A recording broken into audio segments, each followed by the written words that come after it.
तो सबसे पहले जय हिंद साथियों सभी को। जय हिंद सर। और गुड मॉर्निंग सभी को। क्योंकि हम लोग का क्लास जो होता है यहाँ पे उसका टाइमिंग है 10:30 बजे सुबह में, और चूंकि अपलोड होता है 7 बजे शाम में, तो उसके लिए गुड इवनिंग सभी को। Good evening sir. ठीक है, आज हम लोग का टॉपिक रहेगा इतिहास। ठीक है, लुसेंट हम लोग स्टार्ट कर रहे हैं, ब्लू कलर वाला लुसेंट। ठीक है, जो कि इससे सभी लोग परिचित हैं पहले से ही। मतलब कंपटीशन स्टार्ट करते हैं तो पहला बुक रहता है लुसेंट। ठीक है, इसमें हम लोग स्टार्ट करते हैं इतिहास, और इतिहास में भारत का इतिहास शुरू करते हैं। ठीक है, तो जैसा कि हम लोग जान रहे हैं भारत के इतिहास के बारे में, उत्तर में हिमालय से लेके, ठीक है, उत्तर में हिमालय से लेके दक्षिण में समुद्र तक फैला हुआ है यह उपमहाद्वीप, जिसको हम लोग किसके नाम से जानते हैं? भारतवर्ष के नाम से जानते हैं। ठीक है, भारतवर्ष के नाम से जानते हैं, जिसे महाकाव्य तथा पुराणों में इसको बोला जाता है भारतों का देश। ठीक है, क्या बोला जाता है?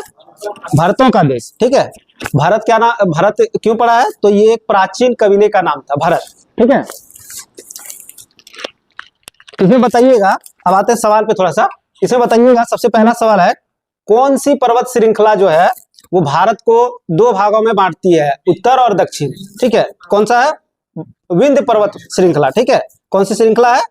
विंध्य पर्वत श्रृंखला, जो भारत को 2 भागों में बांटती है, उत्तर और दक्षिण। ठीक है, अब आते हैं हम, एक नोट है। ठीक है, नोट क्या है कि सबसे पहले इतिहास को, ठीक है, सबसे पहले इतिहास को 3 भागों में बांटने का श्रेय किसे जाता है? किस इतिहासकार को?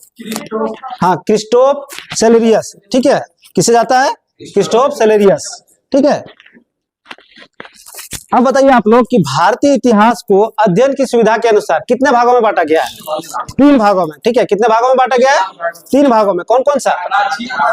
हाँ, प्राचीन भारत, मध्यकालीन भारत और आधुनिक भारत। तो आज हम लोग स्टार्ट करेंगे प्राचीन भारत को। ठीक है, इतिहास में स्टार्ट करेंगे प्राचीन भारत को।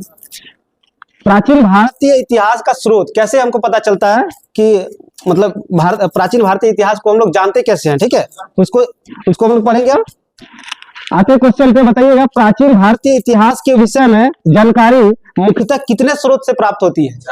4 स्रोत से। कौन कौन सा है? हाँ, उसके बाद विदेशी यात्रियों के, ठीक है, ठीक है, उसके बाद पुरातात्विक संबंधी साक्ष्य। सुनिएगा, सबसे पहला हो गया धर्म ग्रंथ, ठीक है, फिर हो गया ऐतिहासिक ग्रंथ, फिर हो गया विदेशी सब जो आया, जैसे कौन कौन, जैसे इत्सिंग हो गया या फिर आयान वंशक हो गया वो। उसके बाद एक हो गया पुरातात्विक संबंधी साक्ष्य। ठीक है, तो आज हम लोग देखेंगे दो चीज के बारे में देखेंगे, एक तो धर्म ग्रंथ और एक ऐतिहासिक ग्रंथ के बारे में पढ़ेंगे। आज का जो पहला टॉपिक रहेगा वही रहेगा। ठीक है, इसे बताइएगा, भारत का सर्वप्राचीन धर्म ग्रंथ कौन सा है? वेद। ठीक है, भारत का सर्वप्राचीन ग्रंथ कौन सा है? वेद। अगला बताइएगा, वेद के संकलनकर्ता किसे माना जाता है? हाँ, पूरा नाम क्या है? महर्षि कृष्ण द्वैपायन वेद व्यास। ठीक है, जैसे हम लोग जानते हैं वेद व्यास, वेद की संकलनकर्ता को वेद व्यास। अगला बताइएगा, वेद हमें क्या उपदेश देती है? वेद से हमें क्या उपदेश मिलता है या क्या उपदेश देती है? नहीं, वसुधैव कुटुंबकम का हमको उपदेश मिलता है उससे, वेद से। ठीक है, इसका अर्थ होता है पूरा विश्व एक परिवार है। ठीक है, पूरा विश्व एक परिवार है, वसुधैव कुटुंबकम। अगला बताइएगा, वेद कितने हैं? 4 है। सब बेसिक क्वेश्चन है। ठीक है, जो हम लोग पहले से जान रहे हैं, हल्का हल्का क्वेश्चन है। वेद कितने हैं? 4 है। कौन कौन सा? हाँ, ऋग्वेद, यजुर्वेद, सामवेद, अथर्ववेद। ठीक है, अब बताइएगा, इन 4 वेदों को क्या कहा जाता है? मिला के एक साथ अगर बोलेंगे तो इन 4 वेदों को संहिता कहा जाता है। ठीक है, इन 4 वेदों को संहिता कहा जाता है। अब आते हैं हम लोग पहला वेद जो है ऋग्वेद। ठीक है, जिसको हम लोग सबसे प्राचीन वेद के नाम से भी जानते हैं। कौन सा वेद?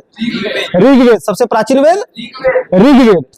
इसमें बताइएगा कितने मंडल हैं? ऋग्वेद में कितने मंडल हैं? 10 मंडल है। कितने सूक्त हैं इसमें? हाँ, सूक्त यानी श्लोक। ठीक है, तो कितने श्लोक हैं? 1028 श्लोक। ठीक है, अगला बताइएगा, ऋग्वेद में कितने ऋचाएं हैं? मतलब हाँ, कितने मंत्र हैं? ठीक है, ऋचाएं मतलब मंत्र, तो 10,462 लगभग। ठीक है, अब देखेंगे एनसीईआरटी में कुछ अलग दिया हुआ रहता है, ये लुसेंट है तो लुसेंट से हम लोग देखेंगे 10,462 मंत्र। अगला बताइएगा, ऋग्वेद के ऋचाओं को पढ़ने वाले को क्या कहा जाता है? होत्री। ठीक है, क्या कहा जाता है? होत्री। ऋग्वेद के ऋचाओं को पढ़ने वाले को होत्री कहा जाता है। बताइएगा, अगला सवाल है, विश्वामित्र द्वारा रचित ऋग्वेद के केवे मंडल में सूर्य देवता सावित्री को समर्पित प्रसिद्ध गायत्री मंत्र है?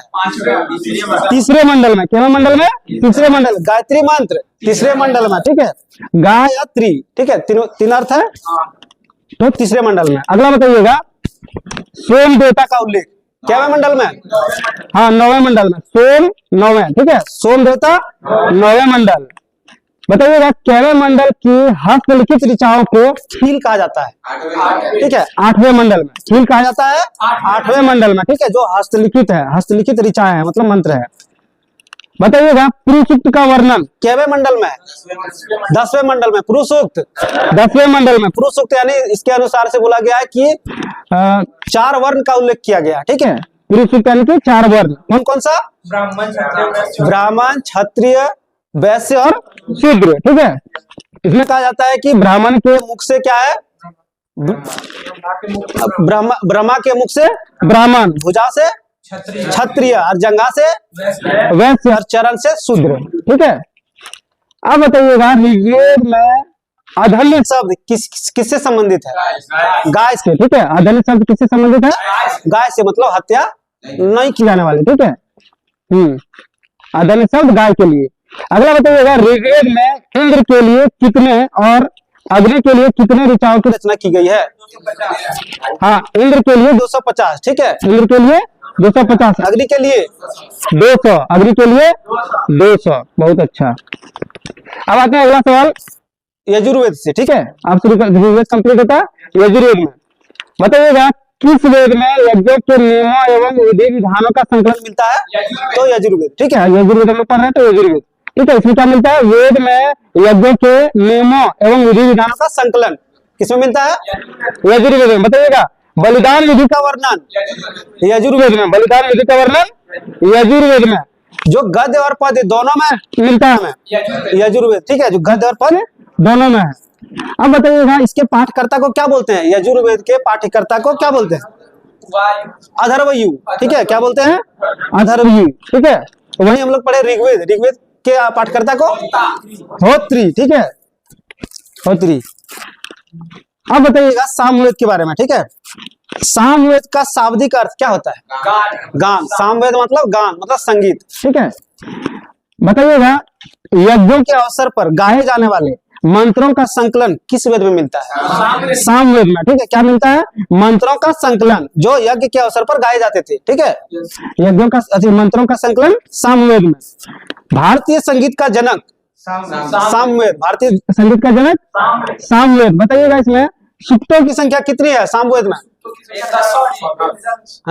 1810। बहुत अच्छा, 1810 सामवेद में 1810। और ऋग्वेद में कितना था?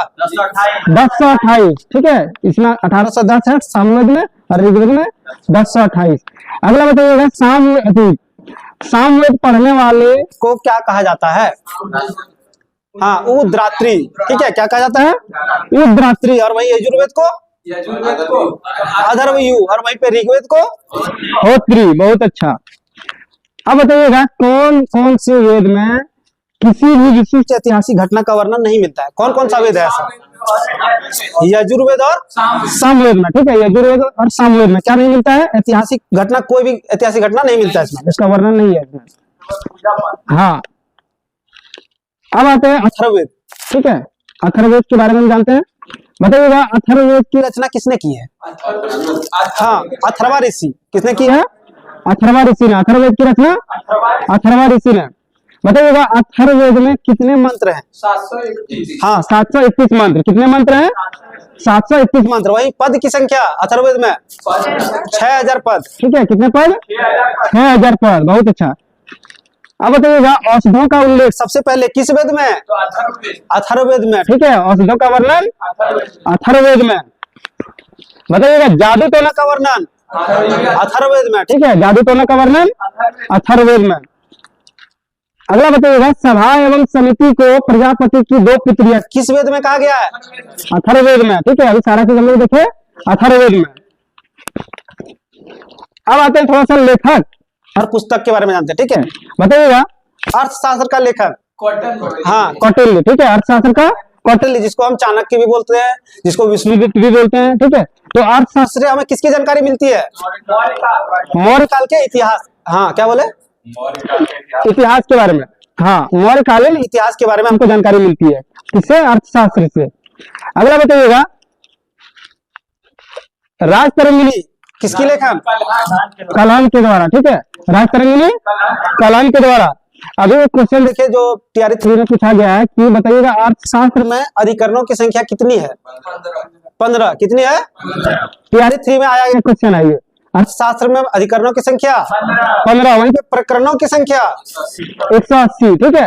अर्थशास्त्र में प्रकरणों की संख्या 180। अब बताइएगा राजतरंगिणी से हमें किसकी जानकारी मिलती है? राजतरंगिणी से सर। हाँ हाँ, कश्मीर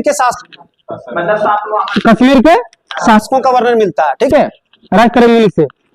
बताइएगा चचनामा का लेखक? अली अहमद, ठीक है। चचनामा का लेखक अली अहमद। इसमें क्या मिलता है? इससे क्या जानकारी मिलती है हमें? हाँ हाँ, अरबों द्वारा जो है सिंध पर विजय का इसमें उल्लेख किया गया है, ठीक है, इसमें चचनामा में। अगला बताइएगा अष्टाध्यायी पाणिनि। अष्टाध्यायी पाणिनि, ठीक है। ये जो है संस्कृत भाषा का पहला व्याकरण है, ठीक है। कौन सा? अष्टाध्यायी, ठीक है। इसमें किसकी जानकारी मिलती है?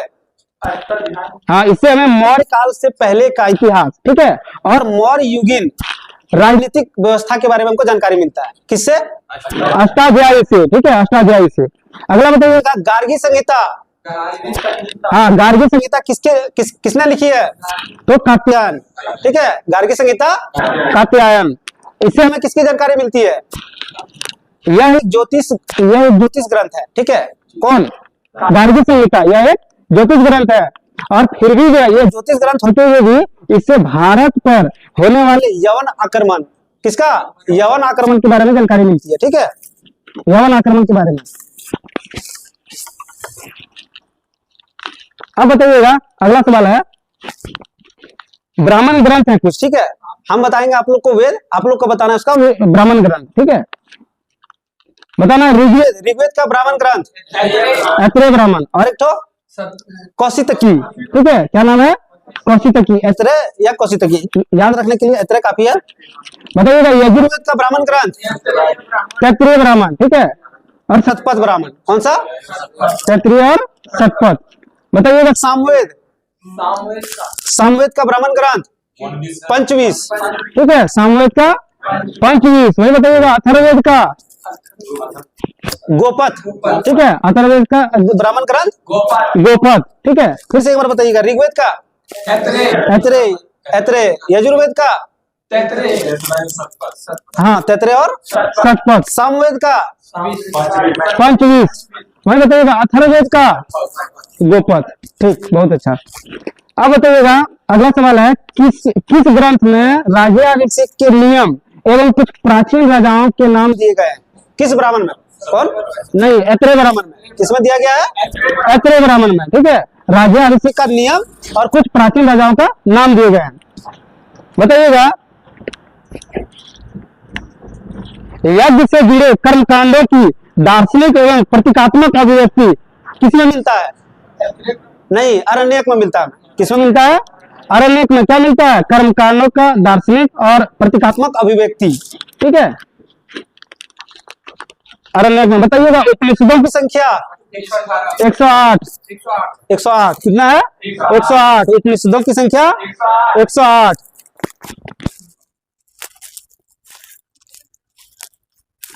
अगला बताइएगा किस ग्रंथ से हमें परीक्षित के बाद और बिंबिसार के पूर्व की घटनाओं का ज्ञान प्राप्त होता है? किस ग्रंथ से?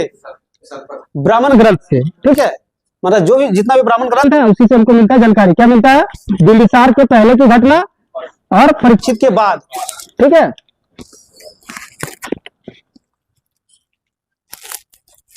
अगला बताइएगा वैदिक साहित्य में ऋग्वेद के बाद किस ग्रंथ का स्थान है? शतपथ ब्राह्मण का, ठीक है। किसका स्थान है?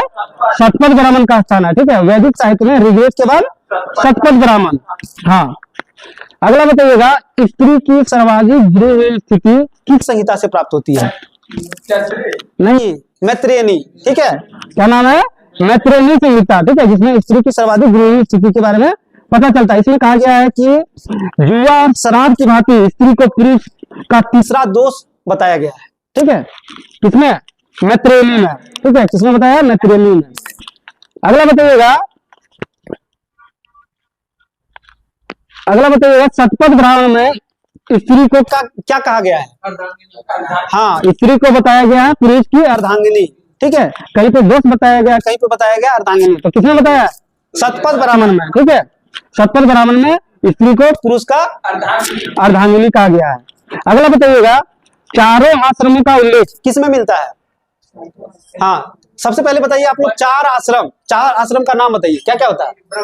ब्रह्मचर्य, गृहस्थ, वानप्रस्थ, वृद्ध। हाँ हाँ, वही हुआ, ठीक है। तो ये चार आश्रमों का उल्लेख मिलता है हमें जबलोपनिषद से। किससे मिलता है? हाँ, इसको बोलेंगे जबालोपनिषद, इसमें लिखा गया, ठीक है, जबालोपनिषद से हमें 4 आश्रम का उल्लेख मिलता है। अगला बताइएगा,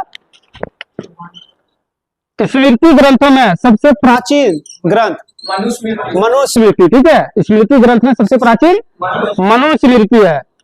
बताइएगा, किस स्मृति में गुप्त युग के विषय की जानकारी मिलती है? तो नारद स्मृति में, ठीक है, किसमें मिलती है? नारद स्मृति से। अब आते हैं वेदांग और सूत्र के बारे में जानते हैं, ठीक है। बताइए, इसमें बताया गया है कि वेदों को भली भांति समझने के लिए 6 वेदांगों की रचना की है। कितने की गई है? 6 वेदांगों की रचना की गई। तो आप लोग बताना है उसका नाम, 6 वेदांगों का नाम बताना है, कौन कौन सा है? शिक्षा, व्याकरण, एक तो शिक्षा हो गया, एक तो व्याकरण हो गया, ठीक, आगे बोलिए। छंद हो गया, कल्प हो गया, ज्योतिष, ठीक है, और एक तो निरुक्त, ठीक है। बताते हैं शुरू से, शिक्षा है, कल्प है, निरुक्त है, उसके बाद व्याकरण है, छंद है और ज्योतिष है, ठीक है। तो शिक्षा में क्या होता है? शिक्षा में शुद्ध उच्चारण शास्त्र, ठीक है, शिक्षा में क्या होता है? शुद्ध उच्चारण शास्त्र। वहीं पे कल्प में कर्मकांडीय विधि, कल्प में कर्मकांडीय विधि, वही बताना। निरुक्त शब्दों की उत्पत्ति का शास्त्र है, ठीक है, जिसको बोला गया है निरुक्त। बताना आपको सबसे प्राचीन धर्म सूत्र कौन सा है? सबसे प्राचीन धर्म सूत्र माना गया कौन सा? तो गौतम धर्म सूत्र। कौन सा? गौतम धर्म सूत्र। सबसे प्राचीन धर्म सूत्र कौन सा? गौतम धर्म सूत्र। अब आते हैं पुराण के बारे में। देखिए, भारतीय ऐतिहासिक कथाओं का सबसे अच्छा क्रमबद्ध विवरण हमें किससे मिलता है? पुराण से मिलता है, ठीक है। इसके रचयिता, पुराणों के रचयिता नहीं, लोमहर्ष। क्या नाम है? लोमहर्ष, ठीक है, पुराण की रचयिता लोमहर्ष। और इसका पुत्र को भी माना गया है, जिसका नाम है उग्रसर्वा, ठीक है। क्या नाम है? उग्रसर्वा, ठीक है। तो पुराण का रचयिता कौन कौन है? लोमहर्ष और हाँ उग्रसर्वा। बताइएगा, पुराणों की संख्या 18 है, ठीक है, पुराणों की संख्या 18 है, जिनमें केवल पांच में ही राजाओं का वंशावली पाई जाती है, ठीक है। तो वो 5 का नाम बताइए आप लोग, जिसमें राजाओं की वंशावली पाया जाता है। तो हो गया मत्स्य पुराण, ठीक है, वायु पुराण, विष्णु पुराण, ब्राह्मण पुराण और भागवत पुराण, ठीक है। कौन सा पुराण? भागवत पुराण। मत्स्य, वायु, विष्णु, ब्राह्मण और भागवत पुराण, ठीक है। आप लोग को बताना है वंश का नाम, ठीक है। हम बताते हैं आप लोग को पुराण और आप लोग को बताना है वंश का नाम। बताइएगा, विष्णु पुराण संबंधित वंश का नाम?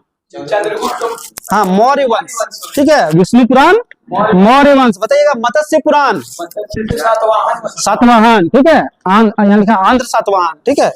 मत्स्य पुराण सातवाहन। बताइएगा, वायु पुराण गुप्त वंश, ठीक है, वायु पुराण गुप्त वंश।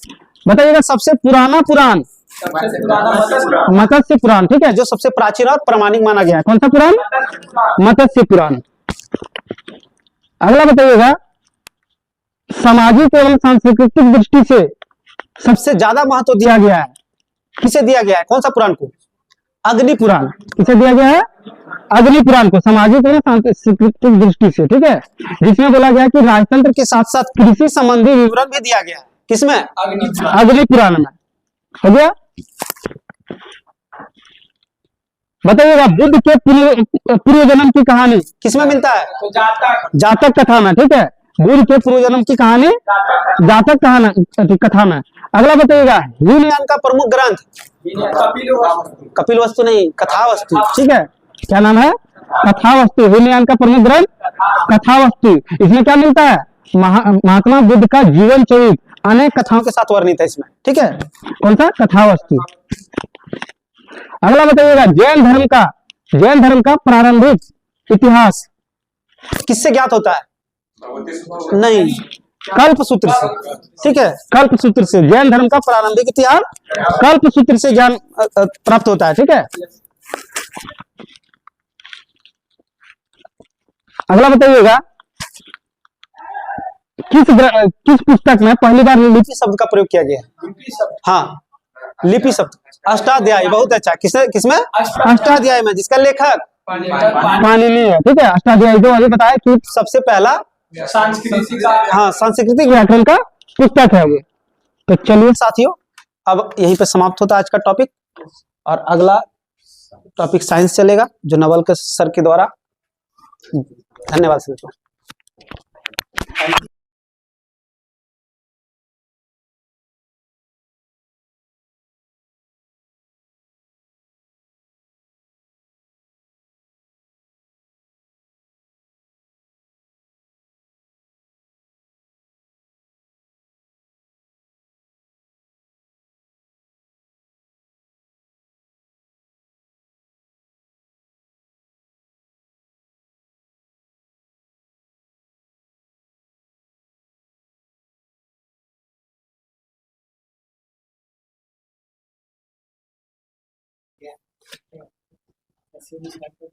एक बार फिर से गुड इवनिंग सभी को। Good evening sir. स्वागत है जीके जीएस ग्रुप डिस्कशन में। Thank you sir. जैसे कि अभी टेक्नीशियन का एग्जाम चल रहा है, ठीक है, तो ये जो हम लोग जो स्टार्ट किए हैं लुसेंट और साइंस, ये एनटीपीसी और आगामी आरपीएफ एग्जाम को देखते हुए किए हैं। ठीक है, आरपीएफ कांस्टेबल का एग्जाम बाकी है, अभी एसआई का एग्जाम हुआ है। और बीएसएससी, हाँ बीएसएससी भी, उसका भी सिलेबस सेम है, मैथ रीजनिंग जीके जीएस। ठीक है, नोटिस मतलब अभी आयोग बता रहा है कि इसका एग्जाम की प्रक्रिया जल्द ही ले लेंगे। ठीक है, अभी कुछ उतना क्लियर नहीं किया, लेकिन बहुत जल्द ही कर देगा, उम्मीद है बहुत जल्द ही कर देगा उसका।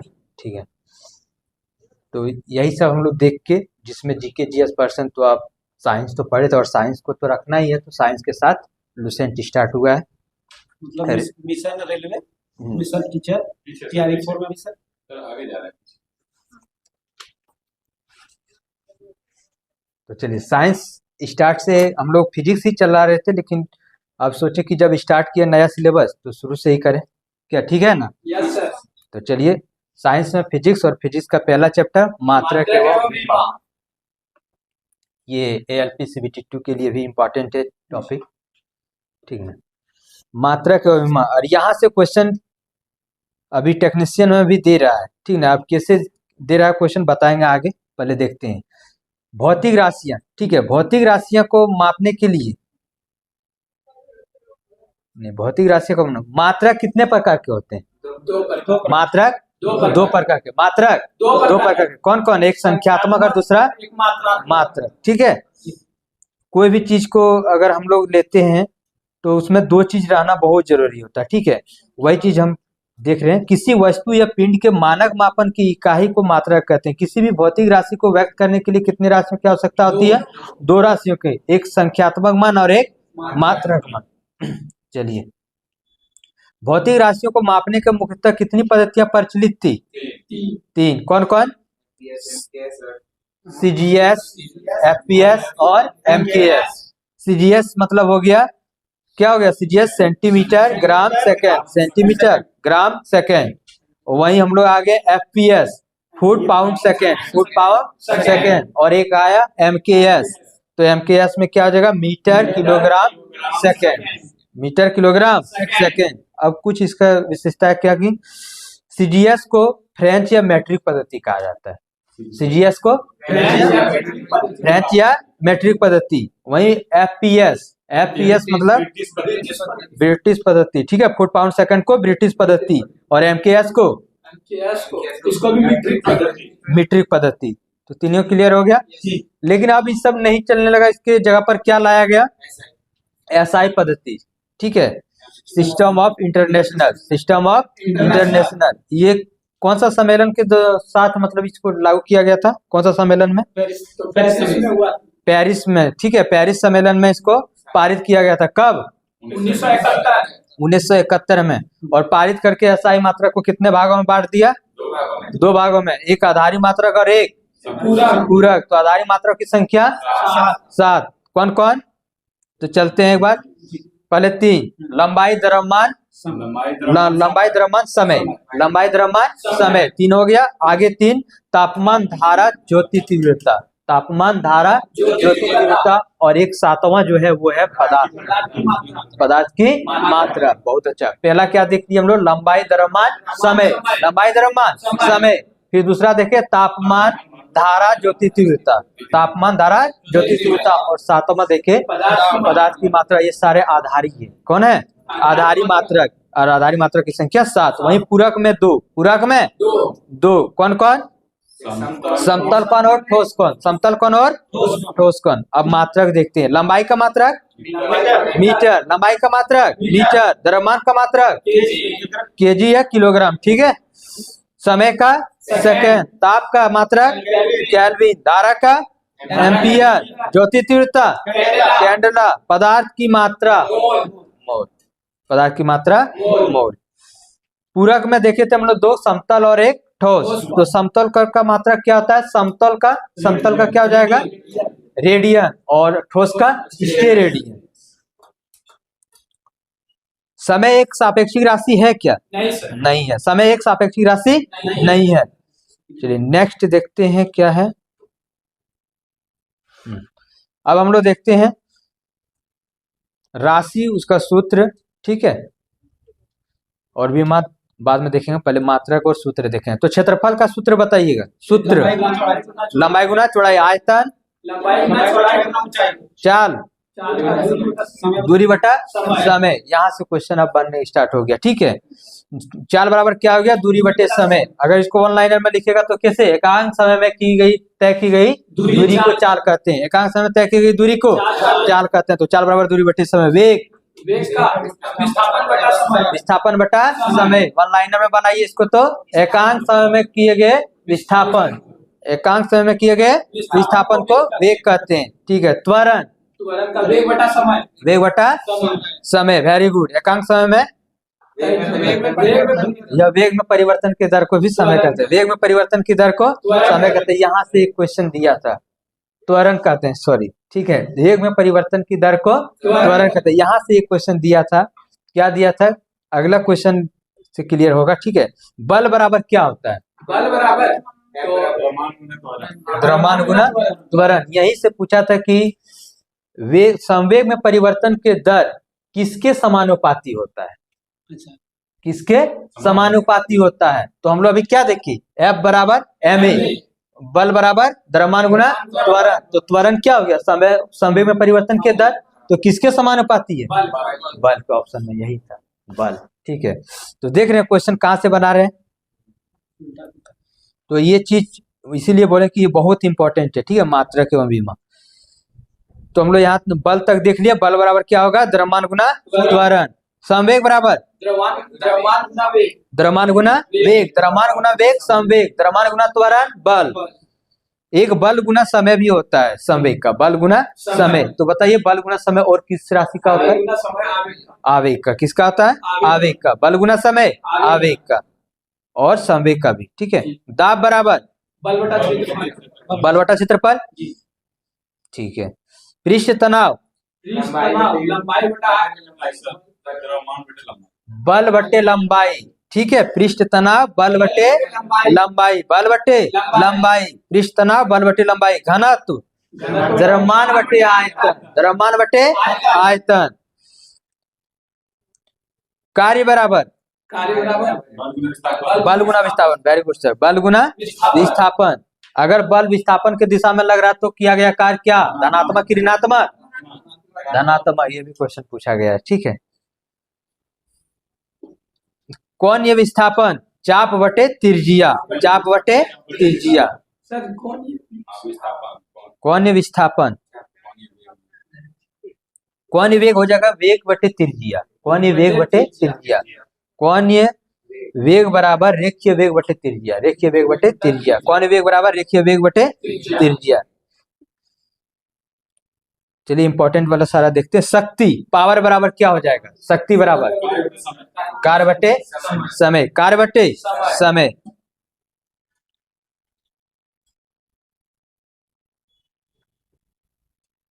चलिए नेक्स्ट देखिएगा, बल आघूर्ण बराबर क्या होगा, बल आघूर्ण बल गुणन बल यानी कि बल लंबवत दूरी, हाँ ठीक है, बल गुना लंबवत दूरी, ठीक है, घूर्ण अक्ष से लंबवत दूरी, बल गुना लंबवत दूरी। गुरुत्वाकर्षण नियतांक वेरी वेरी इंपॉर्टेंट चाहिए, गुरुत्वाकर्षण नियतांक का सूत्र क्या होता है, बल गुना दूरी का स्क्वायर, ठीक है, बटे द्रव्यमान का गुणनफल, जिसे कहा जाता है न्यूटन मीटर स्क्वायर प्रति KG square, newton metre square प्रति केजी स्क्वायर। किसका था ये, गुरुत्वाकर्षण नियतांक, गुरुत्वाकर्षण नियतांक। तो गुरुत्वाकर्षण नियतांक किस पर निर्भर करता है, ये भी क्वेश्चन पूछा गया है। गुरुत्वाकर्षण नियतांक जो है गुरुत्वाकर्षण बल किस पर निर्भर करता है, दो पिंडों के द्रव्यमान पर, दो पिंडों के द्रव्यमान, दो या फिर दो पिंडों के बीच की दूरी पर, द्रव्यमान और दूरी पर निर्भर करता है, द्रव्यमान और दूरी पर निर्भर करता है।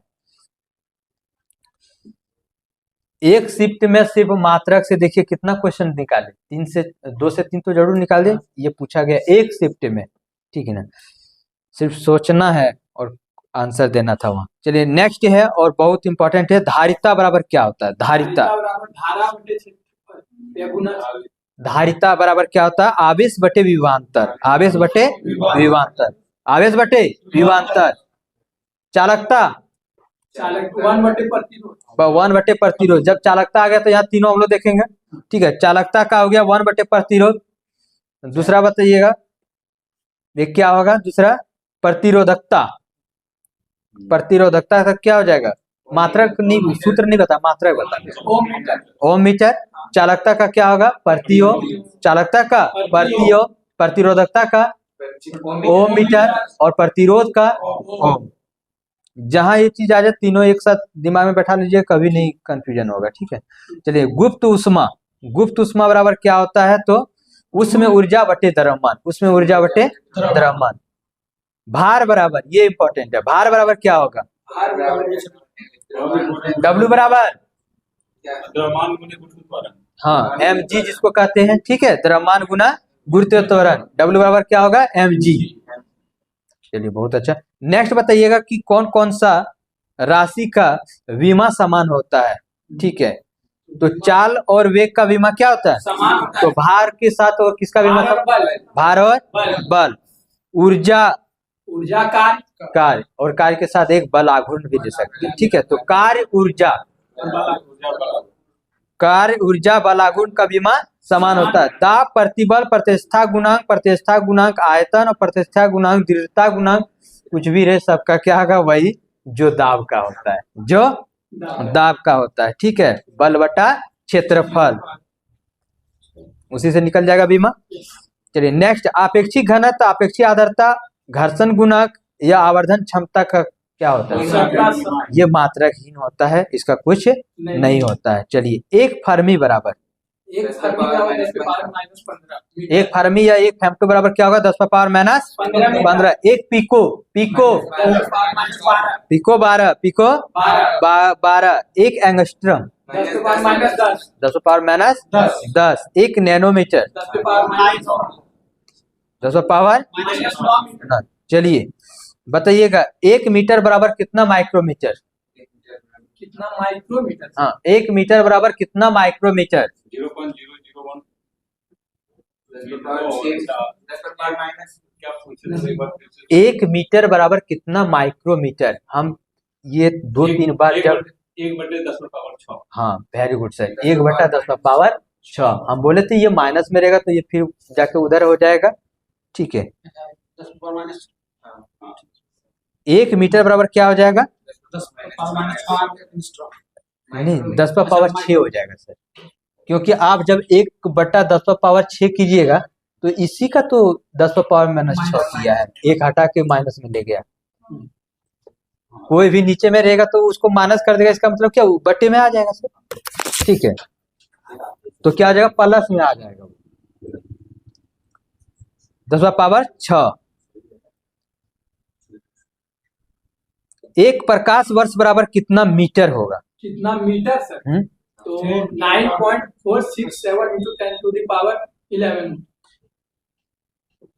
ठीक है, 9.467 into 10⁻15 मीटर है, सॉरी 15 मीटर है। ठीक है, एक प्रकाश वर्ष बराबर कितना है?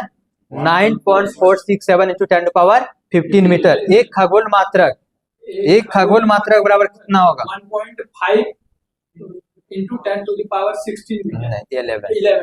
ठीक है, पावर में सिर्फ कंफ्यूजन हो रहा, तो चलिए क्लियर करते हैं पावर को। ठीक है, प्रकाश वर्ष, जब प्रकाश वर्ष बराबर मीटर वाला पूछे तो क्या आ जाएगा? 1.496 into 10⁻11 मीटर।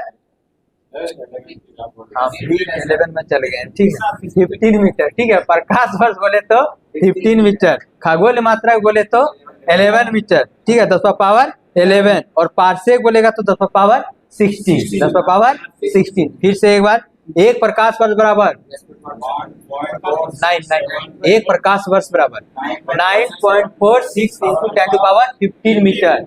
एक खगोल मात्रक बराबर 1.5 into 10⁻11 मीटर। Very good. एक पारसेक बराबर 3.086 into 10⁻16 मीटर। या हम कह सकते हैं एक पारसेक बराबर 3.26 प्रकाश वर्ष। प्रकाश वर्ष किसकी मापन इकाई है? दूरी का। पारसेक भी दूरी का। सबसे ज्यादा दूरी मापने वाला इकाई पारसेक। खगोल दूरी किसको मापता है? पृथ्वी और सूर्य के बीच की दूरी। ठीक है, पृथ्वी और सूर्य के बीच के दूरी खगोल मात्रा। और सारा हम लोग देख लिए। 3 गति का समीकरण दिया हुआ है। ठीक है, तो पहला गति का समीकरण क्या हो जाएगा सर? V बराबर U प्लस AT। V बराबर U प्लस AT। वही सेकंड समीकरण S बराबर half AT UT plus half AT। यहाँ से एक क्वेश्चन है, पूछ रहा है टेक्नीशियन में, और किस तरह पूछा था कि निम्न में से कौन एक गति का समीकरण है? 2S बराबर 2UT प्लस AT स्क्वायर। क्या ये सही है? और दूसरा है SUT plus half AT square. कौन सही है? ऑप्शन में था A B, A plus B, इनमें से कोई नहीं। इसी तरह का क्वेश्चन दे रहा था सर, 2 स्टेटमेंट देके और पूछ रहा कौन गति का समीकरण नहीं है या है। कौन है?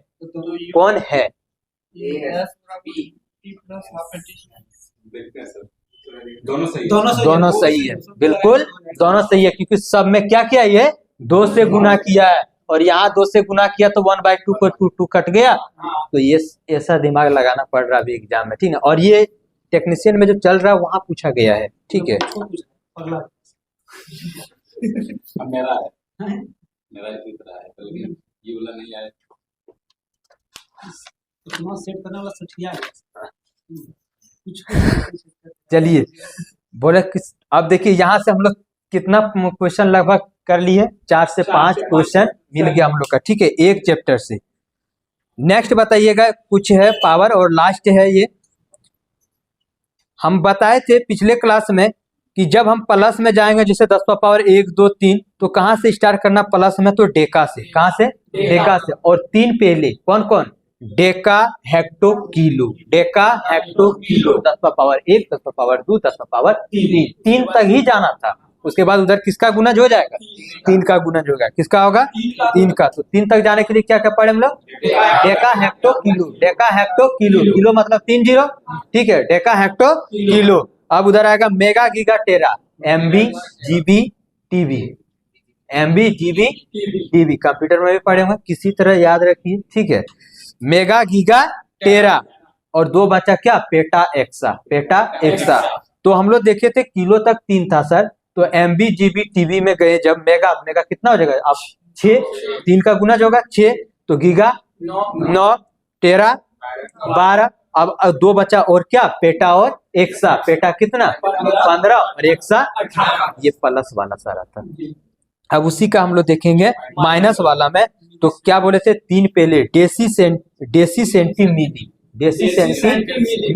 सर हम ये ऐसे भी 1 लीटर में कितना मिलीलीटर, 1000 मिलीलीटर, मतलब 3 जीरो वाला, तो मिली 3 आ गया। तो अब यहाँ से हम लोग क्या रख रहे हैं, डेसी सेंटी मिली, 1 2 3। अब यहाँ भी 3 का गुना चलेंगे और सारा माइनस में, तो माइक्रो, ये तो सबको याद है, micro 6 minus 6 10 power 6, nano 9, nano minus 9, उसके बाद नैनो के बाद क्या, पिको 12, फेम्टो 50 ना 15, फेम्टो 15 15, और एटो 18 माइनस 18। तो इधर से सारा माइनस में चला और इधर से सारा प्लस में चला। तो आज का मात्रा को विमक से इतना ही क्वेश्चन था। अगला टॉपिक है सदिश सदिश गति और वेग। सदिश सदिश और गति और वेग। और लुसेंट में उसमें यूनानी से लिखेंगे वहाँ तक। ऐतिहासिक काल से पहले। हाँ। विदेशी यात्रियों से मिलने वाली प्रमुख जानकारी से लेकर प्रागैतिहासिक काल से पहले। अच्छा, विदेशी यात्रियों,